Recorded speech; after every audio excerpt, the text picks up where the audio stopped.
말씀은 빌립보 교회를 향한 이 사도 바울이 하나님의 마음으로, 하나님의 심정으로 이 편지를 한 건데, 오늘 이 말씀이 또한 우리의 심령이 되어지고 우리가 이 신앙의 고백을 하게 되기를 주의 이름으로 축복합니다.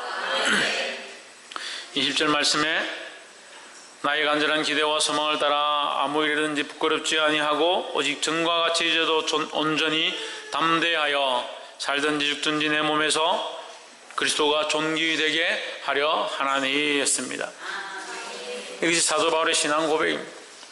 내가 살든지 죽든지 무엇을 하든지 모든 일 가운데 부끄럽지 아니하고 나는 이 모든 일을 통해서 그리스도를 존귀하게 하기 원한다라는 신앙 고백입니다. 이것이 우리의 고백이 되어야 합니다. 할렐루야. 그래서 우리가 나누고 싶은 첫 번째 말씀은 살든지 죽든지 그리스도를 존귀케 해야 된다라는 거예요. 그러니까 말씀의 제목이 그리스도를 존귀케 하니까 우리 첫 번째가 뭐냐? 살든지 죽든지, 살아있거나 죽거나. 그럼 죽으면 어떻게 그리스도를 존귀케 하느냐? 죽는 그 순간까지도 내가 죽게 된 그 이유가 그리스도를 존귀케 하는 일 가운데 있기 원한다라는 거죠. 사도 바울이 목숨을 걸고 복음을 전하다가 결국 그의 목이 배임을 당했습니다. 그 죽는 자리에서조차도 그리스도를 존귀케 하고 예수 그리스도를 외치고 그 복음을 외치고 형장이 이슬로 사라졌습니다. 형장이 이슬로 사라지고 없어진 것처럼 되지만 실제로 사도 바울의 그 신앙과 그를 통해서 하나님의 마음이 흘러온 이 말씀들은 사라지지 않습니다. 그래서 신약에 성경의 13편을 그의 편지로 기록되어진 말씀으로 오늘도 주옥과 같이 우리에게 도전되어지고 그리스도를 바라볼 수 있는, 그리스도를 존귀케 할 수 있는 그 길을 우리에게 제시하고 있다는 겁니다. 우리가 살았어도 그리스도를 존귀케 하고 죽었어도 그리스도를 존귀케 할 수 있는 그런 자들이 되기를 주의 이름으로 축복합니다. 근데 많은 사람들은 살아있으면 자기를 위해 살고 죽을 때는 죽기 싫어서 더 살고 싶어서 아둥바둥 하다가 생을 마감하는 모습들을 봅니다. 왜 그럴까요? 살아있을 때 자기를 위해서 살았으니까 죽을 때도 자기를 위해서 살아야 되니까 자기가 죽고 싶지 않은 거죠. 살아있을 때 내가 주를 위해 살면 죽을 때 내가 하나님 나라에 가고 하나님과 만나게 될 것들이 기쁨이고 내가 죽는 것들이 하나님께 영광되어지기를 소망하는 그런 마음이 생기게 되어 있다는 거예요. 그래서 사나 죽으나 나는 아무것도 아니고 그리스도가 존귀케 되는 그런 사역들을 할 수 있다는 겁니다. 이 사역에 동참하시기를 주의 이름으로 축복합니다. 21절에 이는 내게 사는 것이 그리스도니 죽는 것도 유익함이라. 내 안에 사는 것이 누구냐? 그리스도다. 내 안에 사는 것이 예수 그리스도다. 내가 누구를 위해 살고 있느냐? 예수 그리스도로 인해서 살고 있고 예수 그리스도를 위하여 살고 있으니까 죽는 것 또한 누구를 존귀케 하느냐? 예수 그리스도를 존귀케 한다. 22절에 그러나 만일 육신으로 사는 이것이 내일의 열매일진데 무엇을 가리는지 나는 알지 못하노라. 육신으로 사는 것과 죽는 것에 대해서 선택을 해야 된다면 내가 이 육신으로 사는 것도 그리스도를 존귀케 하고 죽는 것도 그리스도를 존귀케 할 수 있는데 죽어서 그리스도를 존귀케 할 거냐 살아서 그리스도를 존귀케 할 거냐 이 얘기를 하는 거예요. 다시 말하면 사도 바울은 내가 죽어도 그리스도를 존귀케 하고 오히려 내가 하나님 나라에 가서 예수님을 만날 수 있으니까 더 기쁘다. 그것이 내가 원하는 바다. 하지만 너희를 위해서는 내가 차라리 이 땅에 있는 것이 더 유익하지 않겠느냐?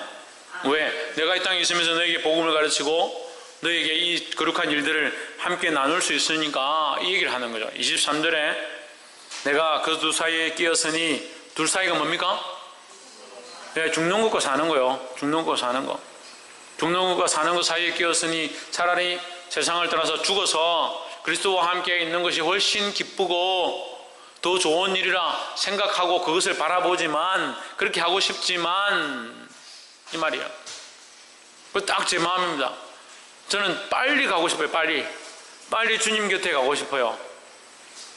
이해를 못하면 어쩔 수 없고 빨리 주님 곁에 가고 싶어요. 이 세상에 사는 게 너무 힘들어요. 하지만 그 힘든 후에 하나님 주시는 은혜가 있습니다. 네, 이 필리핀 선교를 갔는데 우리 세비 형제하고 같이 갔습니다. 세비 형제 안 갔으면 큰일 날 뻔했어. 내가 아마 앰뷸런스 실려서 왔을 것 같아. 그 와서 제가 필리핀 갔다 와서 하루 종일 잔 것은 이번이 처음이에요. 하루 종일 하루 종일 잤어요. 갔다 와서 너무 몸이 힘들고 피곤해가지고 차라리 주님 빨리 데려가시면 좋겠다. 근데 오늘 또 일어났는데 멀쩡해요.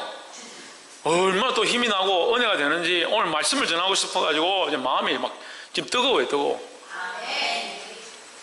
그러니까 그 맛에 사는 것 같아. 그 24절 보십시오. 그러나 내가 육신에 거하는 것이 너희를 위하여 더 유익하리라. 내가 이 땅에 사는 것이 너희에게 더 유익하다. 왜? 내가 그리스도를 존귀케 하는 모습을 가지고 있으니까. 내가 그리스도를 존귀케 하고 하나님께 영광 돌리는 이 모습을 통해서 너희도 그리스도를 존귀케 하고 하나님께 영광 돌리는 것을 배우는 이것이 너희와 내게 유익이다라는 거예요. 할렐루야. 철저하게 자기의 욕심이 아니라 철저하게 자기의 존귀가 아니다라는 거예요. 이것을 우리 안에 가지게 되기를 주의 이름으로 축복합니다. 두 번째는 우리를 존귀케 하시는 주님을 발견한다는 거예요. 예수 그리스도를 존귀케, 그리스도를 존귀케 하나, 그리스도를 존귀케 합시다. 그리스도를 존귀케 하면 무슨 일이 생기냐? 우리를 존귀케 하시는 일을 보는 거예요. 할렐루야. 하나님께서 우리에게 얼마나 놀라운 일들을 이루시냐면요. 제가 조금 이따 필리핀 선교 제가 보고를 혼자 갔다 왔는데 보고할 게 있겠습니까만도 보고할 게 너무 많아요. 그 보고를 하겠지만 하나님께서 우리 큰 사람들을 얼마나 사랑하시는지. 우리는 이제 올해 처음으로 아이들 동전을 모으고 1,000원짜리 모으고 만원짜리 10만원씩 해가지고 지금 교회를 지었지 않습니까? 이 작은 교회가 처음 교회를 지었습니다. 근데 필리핀 북장로교회 30주년 우리가 가는 날이 장날이라고. 성경 아닙니다. 가는 날이 장날이라고. 우리가 가는 날 월요일 날 북장로교회 필리핀 북장로교회 30주년 연합 축제를 하는데 그 축제에 우리 교회 사진이 대문짝만하게 난 거예요. 그 북장로교회 연합회 정식 교회로 등록되어져서 이름이 올라가 있습니다. 할렐루야. 그것도 우습고 기쁜 것은 울산 그레이트러브라고 울산 큰사람 교회로 되어 있다 그래요. 모른 큰사람 교회는 안 되어 있고 울산 큰사람 교회로 되어 있어요. 할렐루야. 그 하나님 우리를 존귀케 하시는 거예요. 우리가 가가지고 우리가 큰사람 교회가 지었습니다. 제가 지었습니다. 내가 명함 돌리고 막 사람들에게 가서 제가 그 유명한 박한주 목사입니다. 그런 말 한마디도 안 했습니다. 한마디. 그렇게 말할 것도 없고 할 줄도 모르고 그렇게 영어가 되지도 않고 그 사람들하고 의사소통도 안 돼요. 근데 하나님 우리를 그렇게 존귀케 하시는 거예요. 그렇게 드러나는 것이 중요한 건 아니지만 우리가 하나님을 높이니까 우리가 하나님의 영광만 바라보니까 하나님이 우리를 높이시더라는 거예요. 교회를 그만큼 짓고도 그렇게 드러나지 않는 데가 많습니다. 근데 우리 정식 교회로 등록되어지고 제가 무슨 서류를 써서 절차를 밟은 것도 아니지만 그 가운데 다 하나님께서 인도하셔서 정식 교회가 되어지고 등록되어지고 그 30주년 축제하는데 우리 큰사람 교회가 대문짝만하게 나타나. 나중에 보겠습니다. 우리는 누구를 존귀케 하는 데 힘써야 하냐? 그리스도를 존귀케 하는 데 힘써야 됩니다. 우리가 그리스도를 존귀케 하면 하나님께서 우리를 존귀케 하실 줄 믿습니다. 스스로 높아지는 것은 교만합니다. 교만합니다. 우리는 스스로 높아지는 것이 아니라 하나님이 우리를 존귀케 하시는 거예요. 그래서 사람들을 볼 때 당신은 존귀한 존재입니다. 당신은 아름답습니다. 당신은 하나님의 축복의 영광이 당신 안에 가득합니다. 이렇게 할 때 그 사람의 생김새나 육체를 보고 하는 게 아니에요. 하나님이 그를 높이심에 대한 그것을 축복하는 거죠. 그래서 자녀를 볼 때도요. 자녀를 볼 때 아이고 니는 참 이 세상에 없어서는 안 될 귀한 아이야. 너밖에 없어. 그렇게 되면 어떻게 됩니까? 진짜 자기밖에 몰라요. 그 비행기 타고 가다가 승무원들이 뭐라 하니까 술을 먹고 승무원들 때리고 여승무원들이 가서 이러지 마십시오 하니까 얼굴에 침을 뱉고 그렇게 하는 자기밖에 돈과 권력이 가득하니까 자기밖에 모르는 자식을 만드는 너밖에 없다. 너같이 귀한 아이가 어딨냐. 내 사랑하는 아이 물고 뜯고 빨아가지고 그럼 뭘 만드냐? 자기밖에 모르는 존재입니다. 너는 참 귀하다. 하나님이 너를 이렇게 어떻게 이렇게 아름답게 만들었고 어떻게 이렇게 예쁘게 만들었느냐. 네가 그리스도 안에 있으면, 하나님 안에 있으면, 하나님을 제대로 믿으면 너만큼 존귀한 자가 없다. 그렇게 가르쳐야지. 너는 참 귀하다 해놓으니까 이 아이가 자라가면 뭘 생각하냐?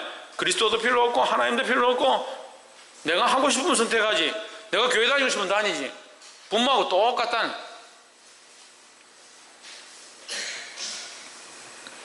보게 되기를 주의 이름으로 축복합니다. 우리가 우리를 존귀케 하는 게 아니다. 내가 내 자식을 존귀케 하는 게 아니고 내가 내 부모를 존귀케 하는 게 아니다는 거예요.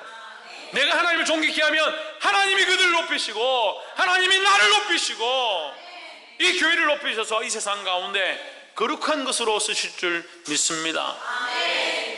마지막으로 복음에 합당한 신앙을 살아야 된다라는 거예요. 무엇에 합당한?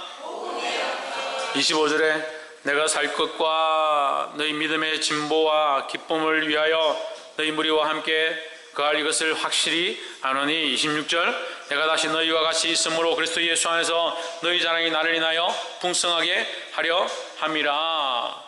27절 봅시다. 27절 오직 시작. 오직 너희는 그리스도의 복음에 합당하게 생활하라. 이는 내가 너희에게 가보나 떠나 있으나 너희가 한 마음으로 서서 한 뜻으로 복음의 신앙을 위하여 협력하는 것과 했습니다. 복음에 합당하게 행하고 복음의 신앙을 위하여 협력하는 것이다 라는 거예요. 우리가 필리핀 갔습니다. 4개 교회, 우리가 5교회 교회를 섬깁니다. 뭐 우리가 돈이 있어서 섬기는 것도 아니고 가서 돕고 협력하는데 거기 있는 목사님들과 같이 제가 기도해주고 붙잡아주고 도와주고 얼마나 고마워가지고 눈물을 흘리는 거예요. 눈물을 흘리는데 저도 좀 울고 싶은데 왜 우는지 말이 안 통하니까 왜 우십니까? 묻고 싶은데 그냥 보니까 우리가 이렇게 와서 이렇게 정말 있는 것 없는 것 털어가지고 도와주고 제가 가서 옷도 있는 거 다 벗어줬죠. 다 벗어주고 그 가져갔던 거 옷도 다 주고 그렇게 왔습니다. 제 옷이 별로 좋지는 않지만 주니까 너무 감사하다고 막 그렇게 하다. 제 휴대폰도 다음에 올 때 내 휴대폰 이거 네 줄게 이렇게 하니까 막 고맙다고 막 그랬습니다. 이거 뭐가 통합니까 우리가? 어떻게 이게 하나 되겠습니까? 근데 협력하라. 복음의 신앙을 위하여 협력하는 것과 했습니다. 어떻게 협력하느냐? 복음의 신앙으로, 복음으로, 내가 복음 안에서 하나님의 말씀으로 이 일들을 하니까 이것이 영적으로 협력이 되어진다는 거예요. 교회 안에도 마찬가지예요. 직책을 맡았다고 직책에 충성하는 게 아니라 복음을 위하여 충성하는 거예요. 직분자들은 복음을 위하여 충성하고 맡은 자들은 맡은 것에 복음을 위하여 충성하고 찬양 인도자들과 사역자들과 섬기는 자들은 복음을 위하여 협력하는 겁니다. 근데 이게 복음이 없어지면 어떻게 됩니까? 자기 일에 열심히 한다는 거예요. 지금 우리 전도회가 하나밖에 없는데 지난주에 설교하러 가니까 그 베들교회는 전도회가 5 전도회까지 있더라고요. 5 전도회. 그래 우리 교회는 전도회가 1, 2, 3, 4 따질 것도 없습니다. 하나밖에 없으니까 전도회 이것밖에 없습니다. 전도회가 1, 2, 3, 4, 5 생기면 어떻게 되는지 압니까? 1전도회는 1전도회를 위해서, 2전도회는 2전도회를 위해서, 3전도회는 3전도회를 위해서, 4전도회는 4전도회를 위해서, 그럼 막 서로 막 전도회를 위해서 하는 거예요. 그래 하다 보면 1전도회 뭐 날짜 잡았는데 2전도회가 차 쓴다 하면 지지고 볶고 싸우고 네 그네가 되겠나? 우리가 그래도 형한테 너가 그렇게 하고 있는 거예요. 복음의 신앙을 위하여 서로 협력해야 된다는 거예요. 교회들이 경쟁해가지고 뭘 해야 힘써야 되냐? 복음의 신앙을 위하여, 복음에 합당한 삶을 살기 위하여. 할렐루야. 어디까지? 피 흘리기까지. 왜? 다른 답은 없어요. 제가 항상 묻는 질문의 답은 똑같아요. 어디까지? 피 흘리기까지. 뭘 위하여? 복음을 위하여. 29절에 그리스도를 위하여 너희에게 은혜를 주신 것은 다만 그를 믿을 뿐 아니라 또한 그를 위하여 뭐도? 고난도 받게 하려 하심이라. 우리가 그리스도를 위하여 은혜를 얻었다는 거예요. 우리가 하나님을 존귀케 함으로, 예수 그리스도를 존귀케 함으로 그가 우리를 존귀케 하시는 은혜를 입었다라는 겁니다. 그럼 우리가 어디까지 나가냐? 복음에 합당한 삶을 사는데 어디까지? 고난까지, 고난도 받게 하려 하십니다. 할렐루야. 30절에 너희에게도 같은 싸움이 있으니 너희가 내 안에서 본 바요 이제도 내 안에서 듣는 바니라. 지금 사도 바울 어디 있습니까? 어디에 있습니까? 죽었다 그 얘기하는 게 아니고 이 말씀을 할 때 사도 바울이 어디 있습니까? 감옥에 갇혀 있습니다. 소연이 어디 있다고? 네, 감옥에 갇혀 있습니다. 감옥에 갇혀서 복음을 위하여 갇혔습니다. 복음을 위하여 고난을 당하고 있습니다. 복음을 위하여 끝까지 이 복음을 버리지 않았기 때문에 그는 싸우고 있는 모습들이라는 거예요. 그가 이 성도들에게 편지하면서 뭐라고 하냐? 나와 같이 내 안에서 본 바요 이제도 내 안에 듣는 바니라. 내가 지금 복음을 위하여 이 감옥에 갇혀서 내가 이 고난을 당하고 있다. 복음을 위하여 나는 타협하지 않았다. 너희도 이와 같이 너희에게도 그와 같은 싸움이 있으니 너희도 복음을 위하여 끝까지 싸워라 라는 거예요. 옆에 사람 보십시오. 복음을 위하여 끝까지 싸웁시다. 할렐루야. 그래서 말씀을 맺겠습니다. 첫 번째, 우리는 그리스도를 위하여 살으나 사나 죽으나 그리스도를 존귀케 하는 데 힘써야 된다라는 거예요. 두 번째는 이 그리스도를 존귀케 하는 자에게 하나님께서 또한 존귀케 하시는 은혜를 주신다라는 겁니다. 스스로 높아지는 것이 아니라 하나님을 존귀케 함으로 그가 우리를 존귀케 하시는 이 축복이 저와 여러분 삶에 있기를 주의 이름으로 축원합니다. 마지막으로 이 존귀케 함을 받은 자들은 복음을 위하여 살아가야 된다. 복음에 합당한 삶을 살아야 된다. 복음에 합당한 삶을 사는 자들은 끝까지 피 흘리기까지 이 고난을 당하고 너희에게도 그와 같은 싸움이 있으니 이 말씀과 같이 싸움으로, 복음 위하여 싸움으로 수많은 영혼을 그리스도 앞에 굴복시키는 저와 여러분 되어지기를 주의 이름으로 축복합니다. 기도하겠습니다.